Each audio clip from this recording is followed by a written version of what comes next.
Hello hi అండి. ముందుగా అందరికైతే కార్తీక పౌర్ణమి శుభాకాంక్షలు. ఈ వీడియో అయితే కార్తీక పౌర్ణమి రోజు తీసిన వీడియో అండి. కార్తీక పౌర్ణమి రోజు మేమైతే తెల్లవారుజామున 3:30 వరకు అయితే అంటే బ్రహ్మ ముహూర్తంలోనే పూజ అయితే పూర్తి చేసుకున్నాము. ఇంట్లో పూర్తి చేసుకొని మేము తులసి కోట దగ్గర అయితే పూజ అయితే స్టార్ట్ చేశాము.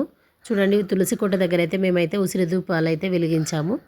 ఉసిరి దీపాలు కింద తమలపాకులు పెట్టి అయితే దీపాలు అయితే వెలిగించాము. ఈ విధంగా వెలిగిస్తే తులసి కోట దగ్గర చాలా మంచిది. అలాగే తులసి కోటను బంతిపూలతో మేమైతే ఈ విధంగా అలంకరించుకున్నాము. చూడండి, ఈ విధంగా అలంకరించుకొని మేమైతే పూజ అయితే ఈ విధంగా పూర్తి చేసుకున్నాము. అలాగే పూజ అయితే ప్రశాంతంగా చాలా బాగా అనిపించింది. అలాగే మీరు కూడా ఇలా చేసుకున్నారో కామెంట్ బాక్స్లో కామెంట్ చేయండి. అలాగే నా వీడియో మీకు నచ్చినట్లయితే చిన్న లైక్ చేయండి, షేర్ చేయండి. అలాగే ప్లీజ్ సబ్స్క్రైబ్ చేసుకోండి.